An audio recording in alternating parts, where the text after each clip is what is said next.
for our Peter Huessy event, and we're excited to have with us Mike Albertson and Ambassador Cooper, and Peter will introduce the speakers in more detail in a moment.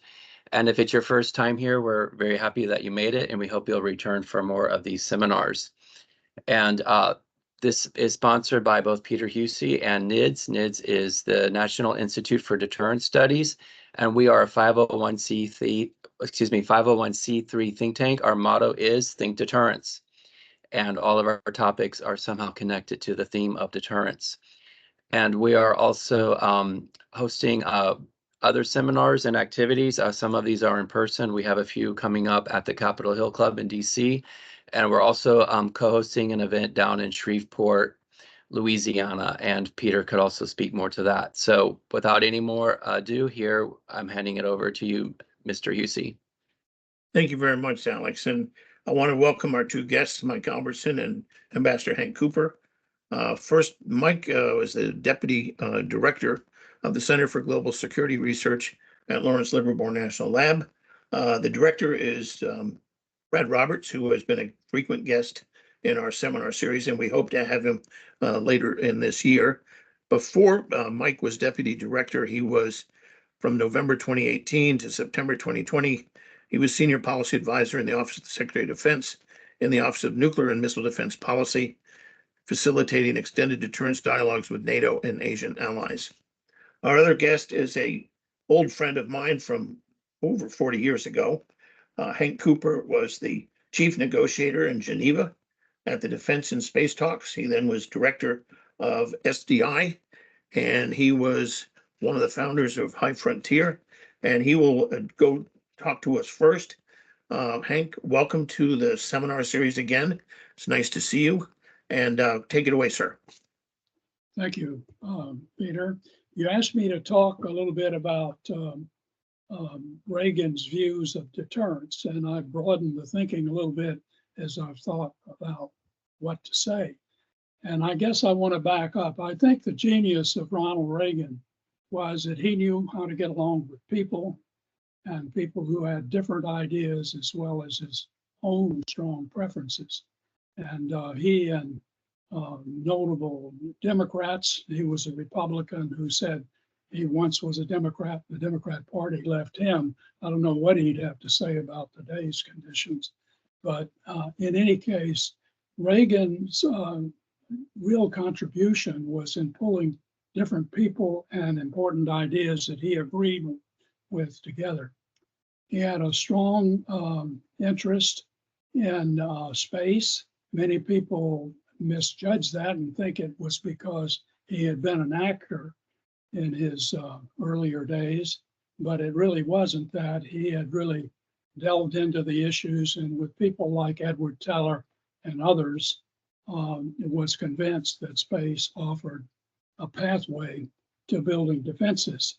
And he was absolutely abhorrent of the idea of mutual assured destruction. And when he learned at a visit out in Colorado Springs that his only option in dealing with the Soviets, if they were to attack us, was to kill millions of Soviets as well. And so he wanted to do something about that. And early in his administration, he changed, first of all, the name of SALT, which was the arms limitation talks that we were engaged in, had been engaged in, and they were not limiting anything. In fact, both the Soviets and we had grown our strategic forces by large numbers, way out of bounds of what was required to deal with deterrence as it was thought of, the idea of assured destruction, which was inherited from the Eisenhower era. And mutual assured destruction gained the label when Harold Brown was at the meeting between Kosygin and our President Lyndon Johnson, and the issues came up, and he talked about mutual assured destruction to the Soviets. Kosygin braced him and said, you know, that's immoral. And Reagan more agreed with Kosygin than he did with our policies, which tended to give entirely our deterrent situation over to the idea of assured destruction. So he initiated the SDI program on his watch, actually, after initiating talks that carried on the talks that had begun under the Carter administration with the Soviets on intermediate range nuclear missiles, INF talks that were called intermediate nuclear forces, which were intended to deal with the deployment of the SS-20s into Europe. And we were not doing very well with stopping that at all. They were well on their way to deploying. And in fact, when Reagan sent Paul Nitze to begin those talks with them, we proposed banning everything, and they wanted only to legitimize the buildup that they were pursuing at the time. And START was led, this was Strategic Arms Reduction talks. Reagan changed the L in term from limitations to reductions, and Ed Rowney, who was a retired lieutenant general who had represented the Joint Chiefs in the SALT talks, was behind that and behind the idea of pushing reductions. And so he became our chief negotiator with START.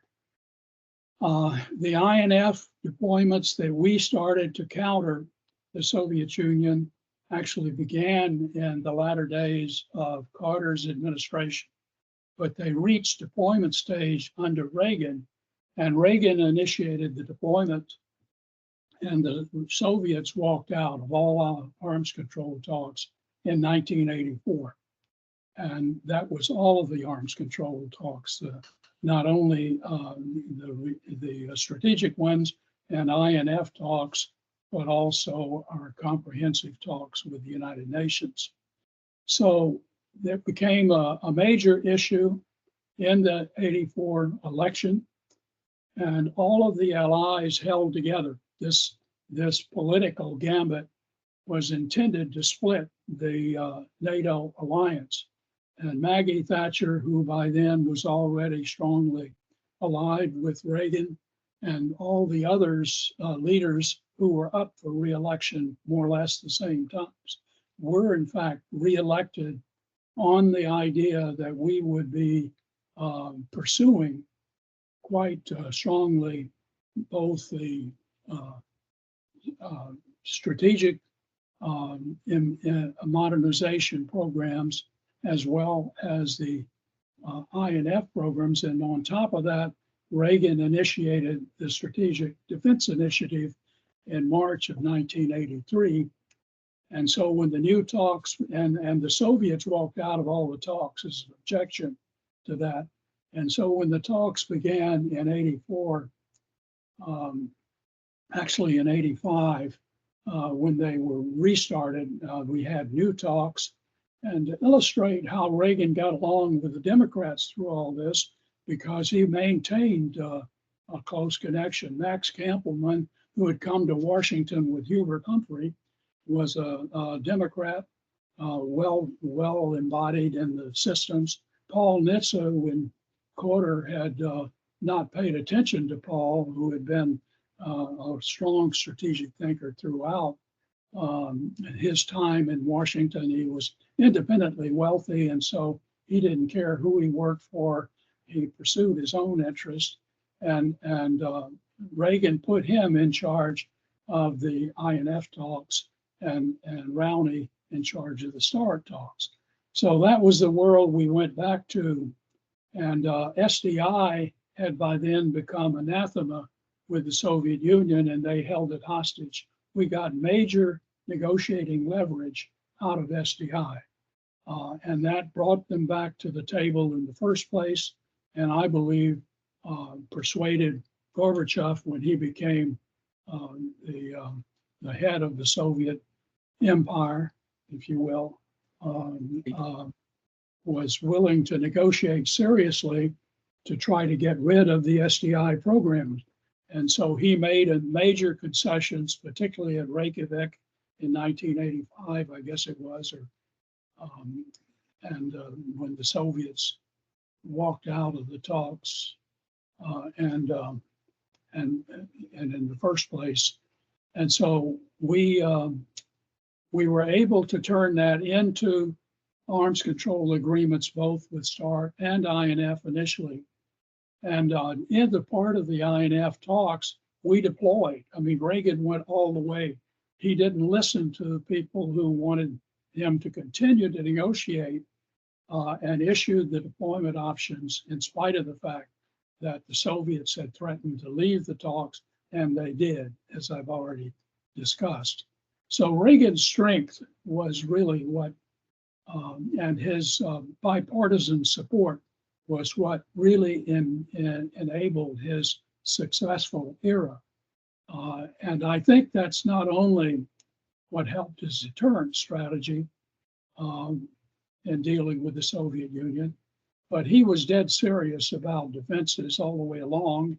And I can tell you that we got far along with the SDI program to the point of demonstrating that we could really satisfy most of the requirements of the era that we were in with space-based defenses. And we still today have not taken advantage of those advantages, taken advantage of those initiatives because of the arms control community, which is strictly sought to limit anything we do in space. And now we're confronting enemies around the world as they are moving into space as well, not only the Soviet Union, but China, Iran, North Korea.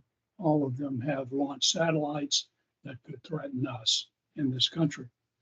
So I revere Reagan and his interests, not so much deterrent strategy, but his overall thinking about what it took to defend the United States and his willingness to stand by what he believed.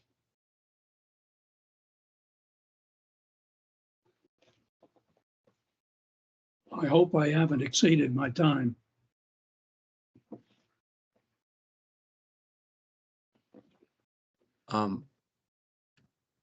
Yes, thank you. Thank you. And Peter, you're on mute, I think.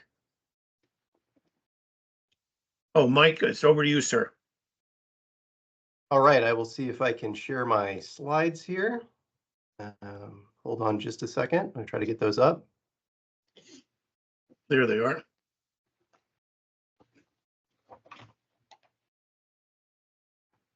Are they in present, Peter?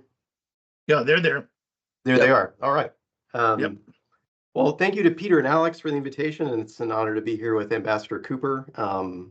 Just want to say up front, sort of the views expressed are my own and not that of the lab or the sponsors, and it's nice to see a lot of old colleagues here on the meeting from Washington, D.C.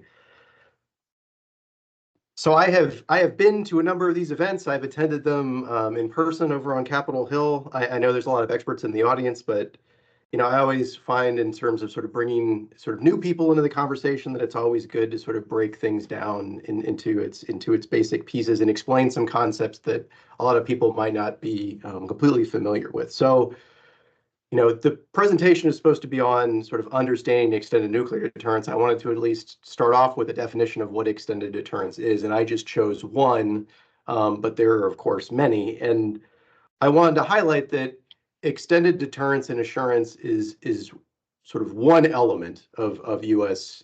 Nuclear strategy, which was one part of broader U.S. defense strategy. But the Strategic Posture Commission noted it's sort of one of the 6 foundational tenets. Its sort of benefits are understood and discussed. Its benefits in deterring regional aggression, sort of assuring our allies being America's center of gravity, serving a non-proliferation purpose of encouraging allies not to develop their own nuclear weapons. But this is a term that's sort of getting increasingly in the active debate, and the words you often see coupled with that are things like enhanced extended nuclear deterrence, strengthened, credible, tailored. It's all sort of attempts to improve in some capacity what we have. And a phrase we use here at the Center for Global Security Research, where I work, a phrase that my boss, Dr. Brad Roberts, often uses is fit for purpose. And you see this in a lot of our publications and our workshops. Our U.S. nuclear forces is U.S. extended deterrence, the forces, the posture, the capabilities fit for their intended purpose. And that's, fit for the European theater, that's fit for the Asia Pacific theater. That's when you combine those two theaters together and look holistically. Do you have the right mix? Do you have the right posture? Do you have the right capability to do things? And this is sort of an active debate that's going on in the deterrence community. So fit for purpose, you've got purpose and you've got fit. So we'll do purpose first. The purpose, of course, is outlined in a lot of the national security documents that people are very familiar with. This concept of deterring, this concept of assuring, doing those two things in the face of all the geopolitical challenges that are out there, all of which are evolving, as many of you know. Purpose in terms of meeting technical challenges, and here I'd highlight some things that the administrator of NNSA has said, and then sort of dealing with uncertainties, right? Hedging against these uncertainties. So you can sort of look into the future, you can predict things, but you always need to sort of hedge against the known uncertainties that you can at least somewhat predict. And then is it fit for that purpose? And it's sort of fit in terms of the challenges that that you are expected to face. The increased fears about China, Russia, North Korea, their leaders' risk acceptance, their leaders' propensity for aggression, the specter that people are raising of perhaps coordinated aggression, perhaps opportunistic aggression between these various actors that might stretch U.S. resources even further. The fact is we've seen in Ukraine and elsewhere, an increasing nuclear shadow over conventional conflict, allied concerns about U.S. resolve and U.S. willingness to sort of trade Seattle for Tokyo, or these standard legacy issues of making the U.S. a target at the expense of a potential ally, mounting pressures on our conventional capabilities, and then sort of allied perceptions of these conventional capabilities. And I just want to highlight sort of none of this is new. If you are a historian of the Cold War, this debate has always existed. It existed when we only had one major geopolitical adversary. It existed under Republican and Democratic administrations. This is an active debate. This has always been an active debate. This is an active debate that continues on the fitness topic, with some arguing that, we are fit, or to make it more fit, all you need to tweak is one thing or another, and other people arguing to make things fit, you need to change a whole raft of things. There's no one sort of right answer, but this is a active debate within the deterrence community. So how do we make it more fit? If you wanted to make it more fit, what are the two things people often talk about? And they often talk about the hardware piece and the software piece. And by hardware, we mean sort of stuff, the capabilities, and by software, we mean sort of the dialogues that we have with our allies, sort of how we make it all work, the diplomacy that goes into all of this. Ambassador Cooper talked about, missile defenses. That's a piece of all this, right? Extended deterrence is not just nuclear forces. It's also non-nuclear forces. That was a big focus of sort of integrated deterrence, was bringing all of these capabilities together. So, that might include kinetic offense, that might include non-kinetic capabilities, that might include missile defenses. But there is a big nuclear component to all of that.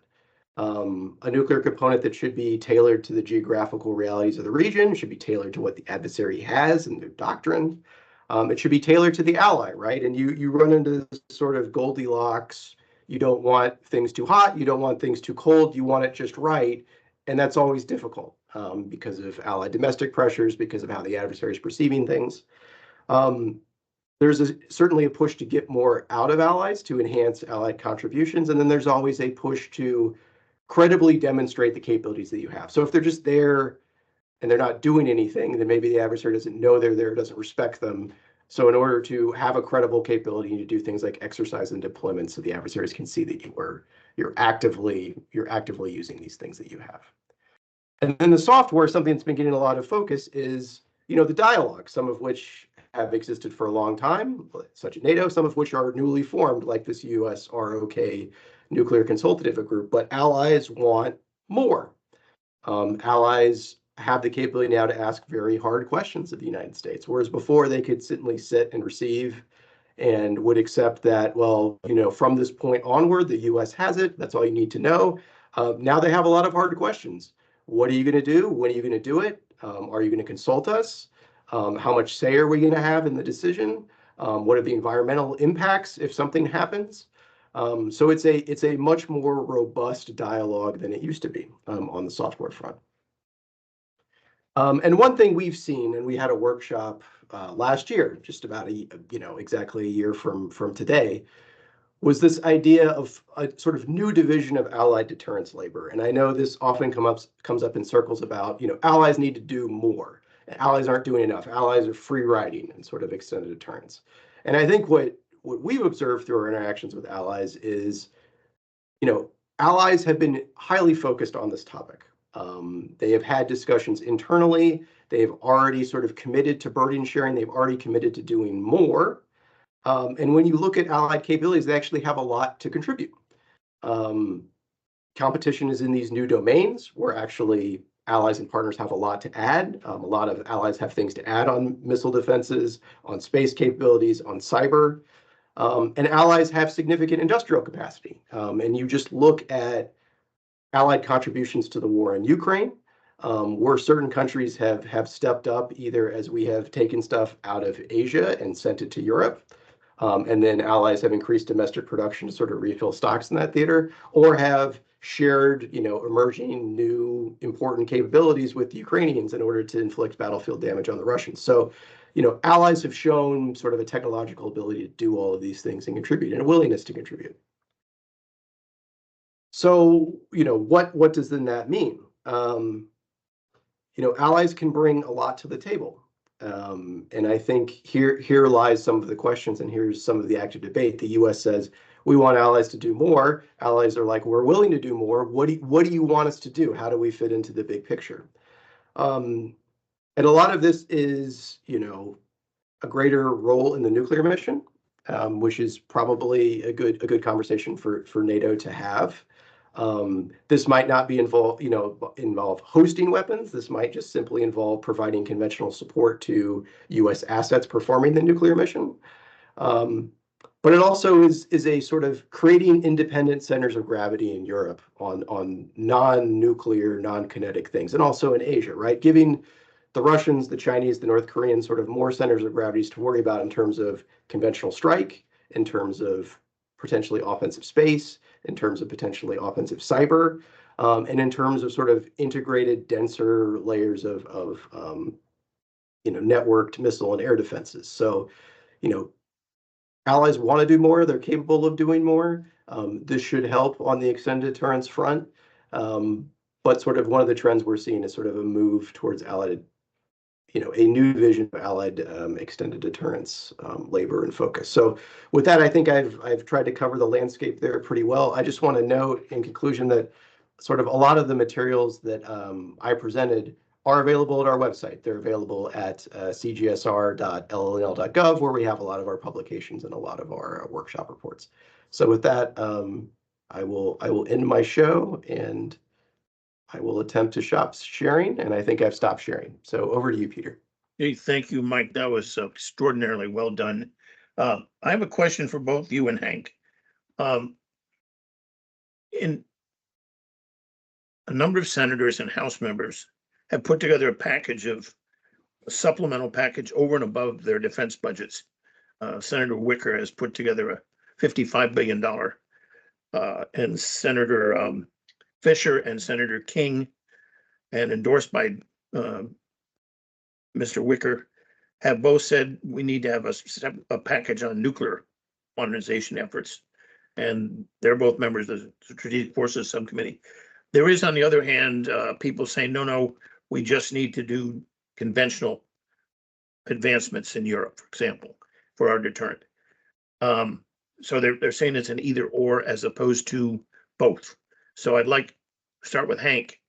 I'd like you to address that question, Hank, because we had that same issue during the Reagan administration. On the other, and I will get back to you on another question having to do with missile defense. But what's your sense as to what we're missing in our deterrent and where we need to add to it and enhance it? Well, let me just say that in the 1960s, I was part of the Air Force Weapons Laboratory effort to protect the initial deployment of Minuteman III, which is what we still have today. I don't know how many generations of improvement have been added to it, but it's an old missile in sense, and we apparently either have had or can restore still Minuteman III to test every now and then, because we just conducted a couple of tests. But I'd say the main thing is that we're dealing, we need to modernize the force. And the StratX study, I don't think I mentioned it, but was a study that Johnny Foster, as the third ranking guy in the Pentagon, set up in the mid 1960s, late 1960s, to understand what we should be doing, because our deterrent policy was not stopping the Soviets. They were doing everything they wanted to do in any case, and we were more or less sitting on our hands. Out of that came modernization programs and a lot of false starts, and nothing more actually than a Minuteman upgrade program to harden the silos that they were deployed in originally, which is where we stand today. They've been maintained, I hope, and in a protected form. But they were quite vulnerable after the initial deployments to all sorts of nuclear effects. And I don't know that we continue to test them as we should. I don't know that we keep survivability as a key component of our thinking of our strategic systems. But it's very important if we want to say that we're going to have the ability to absorb an attack and respond afterwards. And that has been a key part of our strategy since the early days, actually, in the 1960s. And so I don't know, I'd be interested in your views about this too, and what the current thinking at Livermore is. But we have not done anything to seriously protect our offensive strategic forces beyond limited defenses. And I say they are limited because they're limited in number and so on. And as far as I know, the Soviets still retain and maintain not only nuclear offensive forces, but nuclear defensive forces as well.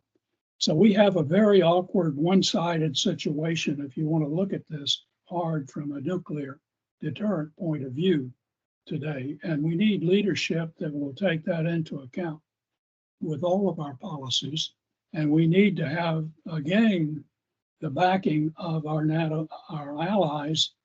I started to say NATO allies, but not only them, because we now find ourselves confronted by China and Iran and North Korea with nuclear capabilities as well. So bimodal deterrence theories really don't stand the current test of our requirements. Thank you. And over to you, Mike. Yeah, no, it's a great question, Peter, and I think, you know, one of the challenges that's faced is simply sort of executing the program of record, which, you know, the United States has not had to do for a very long time, and sort of one-for-one replacement of everything in the strategic triad, and sort of lacking the industrial capacity to do that in some respects, and lacking sort of the muscle memory in some respects when it comes to doing things like warheads, which we haven't done for a long time because we've simply been doing sort of stockpile stewardship. And so, one, I think the funding is very useful in just sort of getting the program of record through, knowing that, of course, there's going to be problems and shortfalls in just sort of executing that sufficiently. And then the question sort of comes, you know, what more do you do beyond the program of record? And here, people have called for things like the nuclear variant of the Sea-Launched Cruise Missile, and that's now sort of been mandated by Congress as something sort of you, the administration, will do, and we will fund you to do that. And I just caution that, that's good. It's needed. It's been studied to death within the Department of Defense. Allies are asking for it, but it's not a silver bullet, right? Just because you get that doesn't mean all of a sudden everyone will be deterred. And I think this then really gets back to this question of mix, right? You don't need nuclear to do everything for you in these extended deterrence theaters. And I don't think allies want you to sort of have to over rely on nuclear in all of these theaters. They want nuclear to be a part. They want it to be an important part. They want to know that this is something the U.S. can and will do if it needed, and it's sort of tailored to the threat it faced. But these things like missile defenses, these things like conventional strike, like these things like having adequate reserves of conventional strike. I think the defense budget's all geared to do, these kinds of things. And then to sort of Ambassador Cooper's point, I mean, this idea of defense of our strategic offensive systems. I mean, I think this is something that I believe was looked at in the Strategic Posture Commission report. I mean, I think it was one of these recommendations. If you're looking at survivability, and one of the options is sort of mobile ICBMs, and you can look at that and think about it, and maybe it doesn't end up working out for political reasons like it did in the 1980s, but if that doesn't prove to be a viable path to survivability, maybe missile defense of missile fields, resurfaces and sort of history repeats itself. And we go back to something like that, but it's an active debate and it's an interesting debate.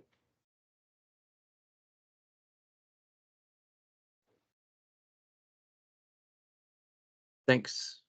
Thank you very much. My second question was, you touched on it a little bit, both you and Hank. What did the Posture Commission get right? And what do you think they left out, if anything? Because the criticism on the left has been that they came up with a report that was guided by a panicked response to the Chinese threat. That's the word being used by quite a number of the disarmament groups. And there's also the question of they didn't put a cost number because they didn't actually propose specific systems. They said specific capabilities, which made it hard to know. So why don't we go with you first, Mike, and then we go to Hank as to what about the Posture Commission was really well done as a guide to the future, which is what I see it, and what do they maybe didn't take up that maybe we should have?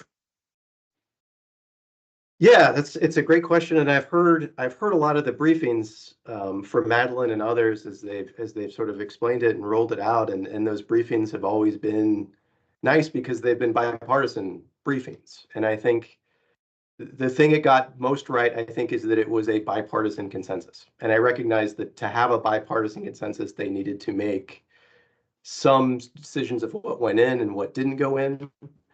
And some decisions of things they left blank. But I mean, I think it did an excellent job of one, providing a bipartisan consensus on things, like a meeting point where hopefully the two sides can come together, and also sort of a list of recommendations. And I've also heard from people sort of too many recommendations, they're not prioritized, but it gives you at least a laundry list of things to start from.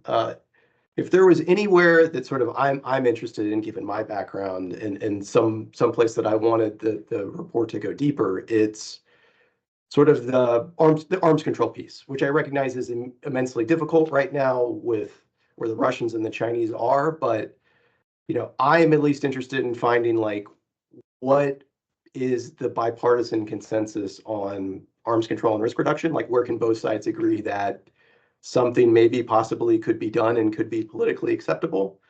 That was an opportunity here, and I, there's a certain bit in the report about that, but that I feel might have deflected some of the criticisms because, towards the end of the Trump administration, there were talks with the Russians, there was talks of a potential warhead freeze, that seemed to be something that a Republican administration wanted to pursue, and it did pursue as perhaps the next step to New START. So it would be interesting to see if there was something there bipartisan, because I'd like to get as concrete and a bipartisan consensus on the arms control risk reduction piece as we do on the modernization piece.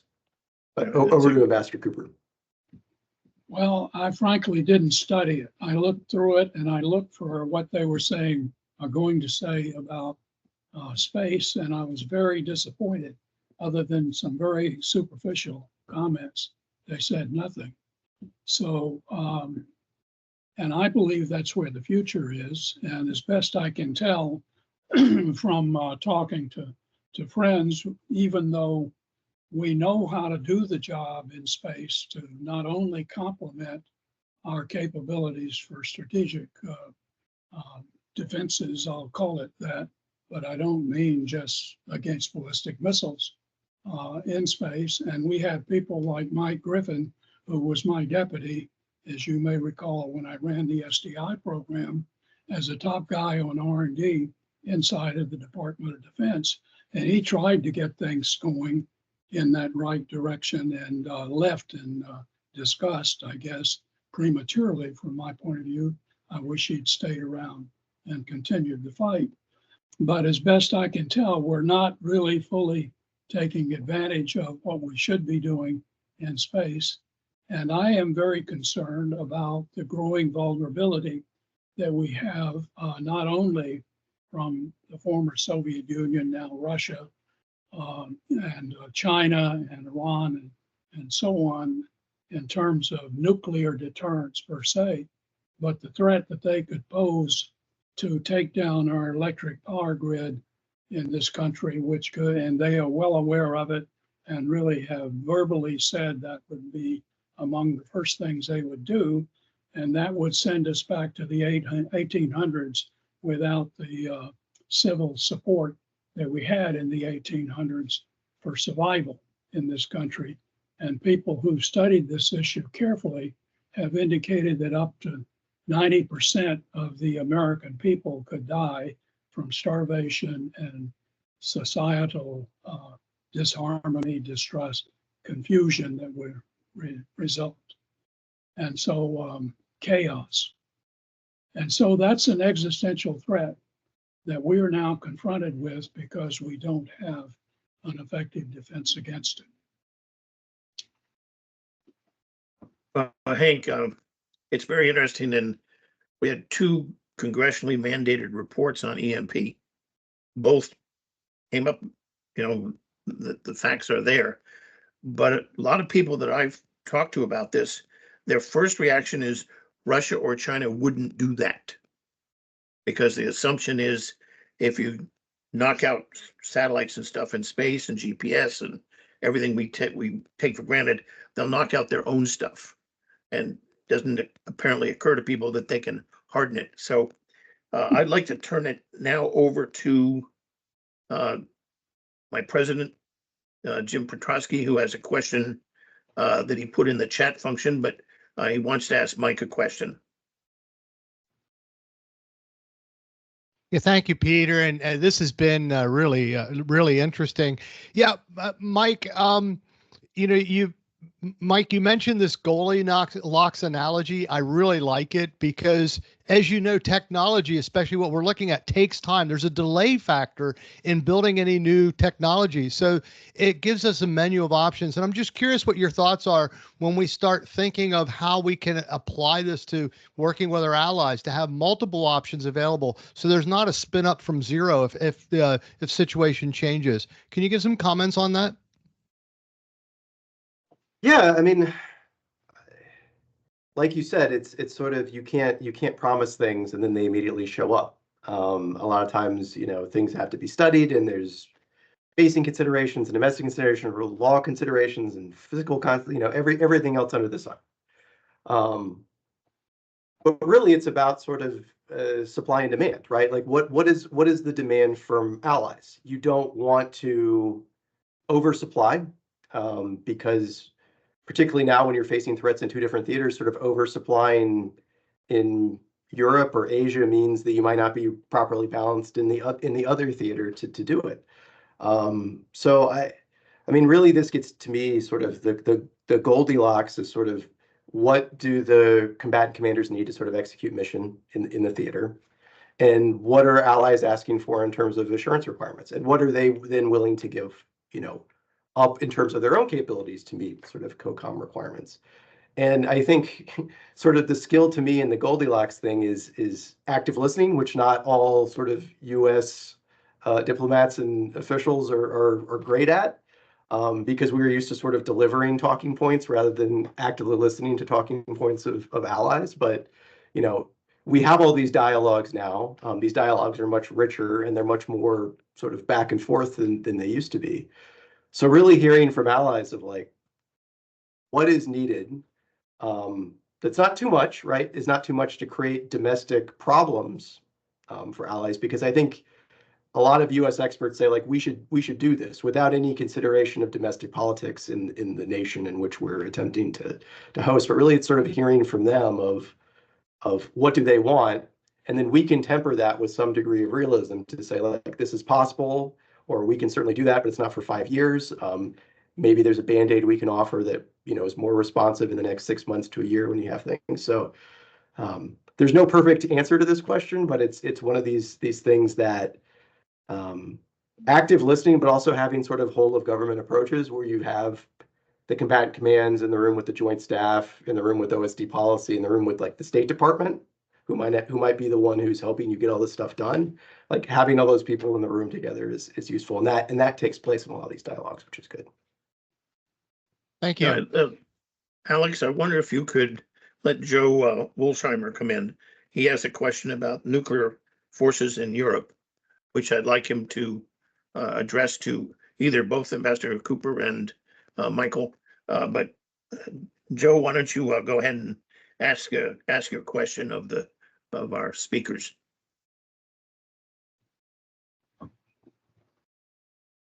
Okay, thank you for bringing me in. Turn the. I want my camera on. Oh, I can turn my camera on.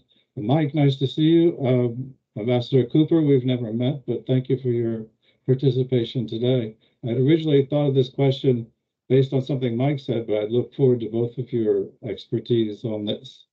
Mike mentioned additional nuclear-related roles for NATO allies, and you said roles short of hosting U.S. nuclear weapons, and you mentioned in support of U.S. nuclear delivery forces. Do you think there's any military and or deterrence utility in a middle ground, if you will, of more alliance nations offering nuclear delivery forces or nuclear operating bases, perhaps absent weapons, but yet with a FedEx-style just-in-time weapon delivery?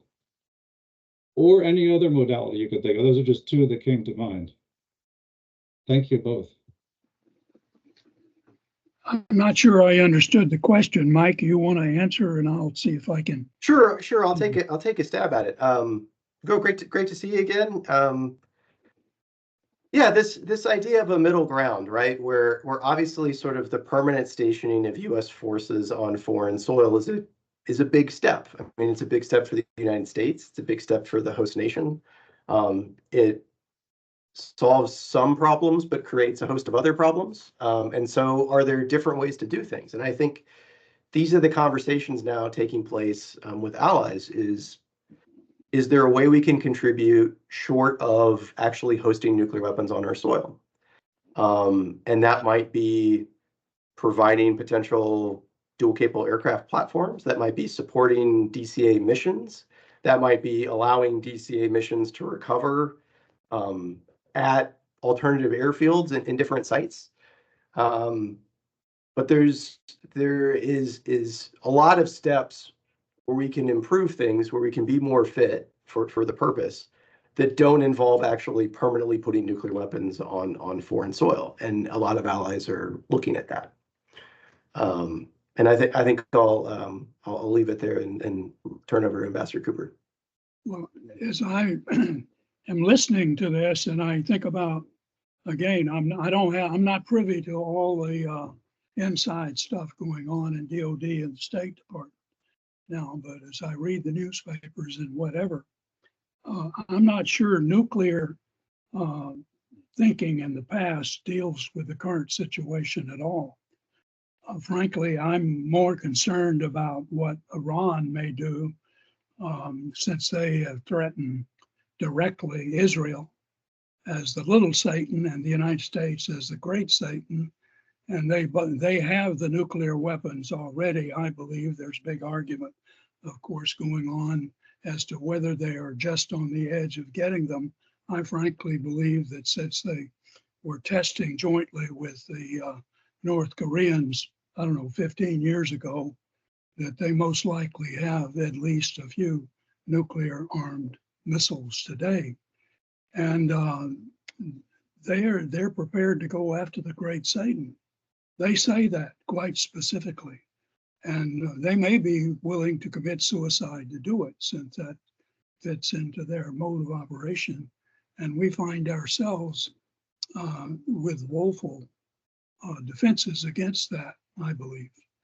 And so I'm very troubled by that, and I'm not sure how the alliance that we're embodied in right now can take care of it, but maybe we can. I'm just not on top of what the department is really saying and doing and how they connect the two these days. Peter? Yeah, Hank. Peter, could I add just one more point on this? Sure, absolutely. Yeah, and I just want to say that I was getting to this sort of at the end, and then I lost it, and I remembered it as Ambassador Cooper was talking. We in the U.S. are often very dismissive of the NATO nuclear deterrent and the dual capable aircraft, and people sort of dismiss it as a political thing. It has no military utility. I will say that the Russians are very worried about it, and the Russians are very worried about that expansion, and they're very worried about that expansion in conjunction with the addition of countries like Sweden and Finland to the NATO alliance, which the Russians have from experience know that those are very well trained, fully capable military forces that bring a lot of capabilities to the mix. So there are a lot of things that NATO can do to create problems and worries for the Russians, short of hosting nuclear weapons, because the Russians definitely perceive that as a big thing on their doorstep. Thanks. There's one thing I would add to what you said, Michael, and that is that, to my knowledge, even on my watch, the Soviets had an alliance with Iran. And I think Russia probably does and sustains that today. And so how they deal with the issue, they may be closer tied to them than they are to the North Koreans, for example, or dealing with the Chinese. And I don't know how they view Iran these days and to what degree they can influence what happens there. But I worry about the let's you and him fight scenario in all of this. That's let me ask a question of both of you. I talked about it before we got on the air. Victor Hansen had a very interesting piece about the changing nature of warfare. And he talked about the Houthis in the Red Sea are using missiles to shut down traffic, commercial traffic, and it's increased freight cost by 40% because they're having to go around the Horn of Africa. Iran used hundreds and hundreds of missiles to attack Israel, as has Hamas and has Hezbollah, to the tune of thousands of missiles in the years. And then you have Russia raining thousands of missiles down on Ukraine, and Ukraine countering with its version of artillery, but considerably less. And then every couple of days, almost, North Korea launches another missile into the Sea of Japan or the Pacific, and as a show of, this is what we can do to you. So I have two questions. One is this connote a lasting change in the nature of warfare? And number two, and this is really important, is, Hank, what specific missile defenses should Congress get on the stick and deploy? Because we have a very limited defense in Alaska and California. I think 44 interceptors, maybe going to 66. Some people have said maybe 80. But I'd like specifically for you to talk about. I've had a number of people come and talk about the fact we can now go to space. The satellites can be done, multi thousands of them. The launch costs are way, way down, and the technology can talk to each other, so they know what target to hit and not. And General Obring spoke about this at the Capitol Hill Club last year in one of my seminars. So there's two questions. Is the nature of warfare changing? And number two, where do we go on missile defense? Mike, you want to go or I? But why don't you go first, and then I'll take it from there. Can you hear me? Okay. Well, I think the big gap in the capabilities we have today is space. And there's an exaggerated view, primarily because the physicists who I think have a guilt complex from the Manhattan Project forward have been opposed to defenses and in favor of making everything dependent on nuclear deterrence. We haven't taken advantage of the technologies that we have.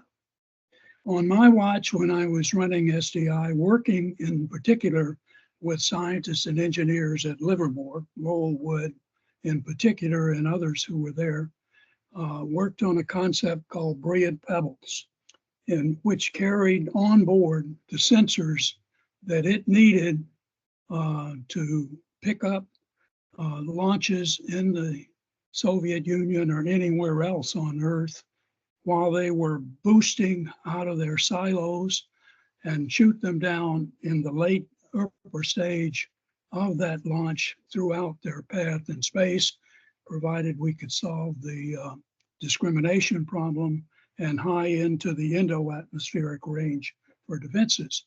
And we judged that we could deploy a full constellation of those, and I'm a little hesitant to say how many they were now, but something like $10 million in 1990 dollars, I guess it was, or maybe it must have been 1990 dollars. And $10 billion today may be twice that. I don't know what it is. But that capability would exceed anything that we have done since. And we insisted on spending most of our missile defense money on the most expensive and least effective defenses, namely those based on the ground, especially for the United States. The next most effective defense we have in a global context is our sea-based defenses, and they are capable against ICBMs, have been actually since the very beginning, but for a long while, the ABM treaty blocked giving even our theater defenses to do all they could to provide protection not only of the fleet, but of other places. And so I think our sea-based defense today is probably more effective than our ground-based defenses in this nation in protecting us against anything within their reach. And we could fully exploit that further if we chose to do so. But the big gap is doing what we knew how to do now with modern technology 30 years ago. Go ahead, Mike. Yeah, this question of sort of the lasting, is there a lasting change in the nature of warfare? And that's like one of the most interesting questions right now. And what I always ask is sort of what lessons are people taking from the war in Ukraine? And what lessons are the Chinese learning from the Russian experience in Ukraine? What lessons is everyone learning from the Russian experience in Ukraine? Or what are people learning from the Ukrainian experience in the war in Ukraine? And the things I take away are sort of things we used to consider to be sort of niche capabilities. The big players are going to have more of those things, long range conventional strike munitions, right? Which we only had limited quantities of. Like now you obviously need a lot more of those, and major players are expected to have more of those. It also shows that sort of smaller players can pack a bigger punch than they used to. And this, you just look at the sort of transformative nature of the Turkish Bakhtiar drone in the Armenia-Azerbaijan war, on the ground in Ukraine. Like the ability for a country like Turkey with a sophisticated industrial base to develop and sell a capability like that, which now every modern military wants to acquire, and gives you significant capabilities. But you look at what the Turks are doing, you look at what countries like South Korea are doing, sort of people you would consider to be sort of regional actors actually have sophisticated industrial capabilities, and they're all sharing and selling technologies between each other. And it doesn't take a lot to have sort of big strategic effects. So, I mean, I'd say this sort of big players needing more and having more, but actually regional players packing the punch of what used to be major players. And then, like you said, sort of non-state actors having the capabilities to do sort of strategic level attacks. You think of sort of nodal targeting against shipping or refineries or energy. There's a lot energy infrastructure. There's a lot of ways that a non-state actor that you sort of left for dead can all of a sudden do something very significant very, very quickly. And I guess I'll throw my 2 cents in on sort of the missile defense front. Since I work at a laboratory where they have, a long history of directed energy type work, is directed energy. And I know it's a dream, and a lot of time, money, and energy has been spent to it, but it's sort of solving this problem of the shot ratio, right? If you have a real functional directed energy system that works, the shot ratio of defense to offense all of a sudden dramatically changes in favor of the defender. So, if you're going to put money into systems that might have a big strategic impact, like directed energies probably needs to be one of those things. And then I just echo, I think, where you were trying to take things, Peter, and what Ambassador Cooper said about space. Space is a battlefield. Space is being militarized. It's not a safe haven. It's not something where you say, oh, we can't do offense in space, we can't do defense in space. Sort of everyone is pursuing these things, and you need to accept that reality. And now that you have cheaper launch capabilities, you have the ability to do more in space, you have the ability to have more proliferated constellations in space, sort of a brave new world up there, and sort of we can discard, I think, some of the old thinking and embrace some of the new realities there. Thank you, Michael, very much. I would like to mention to our audience that we're doing 2 events at the Capitol Hill Club with Jill Rubry and with Uzi Rubin. Uzi's coming from Israel to talk about, he's going to have a lot to talk about in terms of, he's talking about missile threats and missile defenses in the Middle East. And we have General Husser and General Lutton. Lutton has become the new number 2 at Global Strike, and Stacy Husser is the new general commander at 20th Air Force in Cheyenne. And they're going to be on the 28th of June. And on the 20th of June at Louisiana State University down in Shreveport, Louisiana, we're having our 24th Triad Convention Symposium. And it's got a full plate of both industry and military officials and think tank folks going to talk. And it's, as you know, we do 2 of these a year. So please notify Alex if you want to attend these. And with that, I want to personally thank Hank Cooper and Mike Albertson for an extraordinary Q&A exchange, as well as your opening remarks. It really was very, very useful. And Alex will going to take the recording. He usually does a transcript, takes a few days. But other than that, I want to thank our president, Jim Petrosky. Thanks for helping put this together as well. And Alex, you always do a great job. My great thanks. And again, Mike, give my best to Brad and get him signed up. We need to sign him up he can talk about whatever he wants because the range of things you guys do at Lawrence Livermore is pretty extraordinary in the nuclear business. So it's very a pleasure to see you. And again, thank you all for attending, and thank you all for coming in and enlightening us with your views. And I endorse Mike's comments on lasers, by the way. Thank you, Jim. Thank you, Peter. Thanks, everyone. Yeah.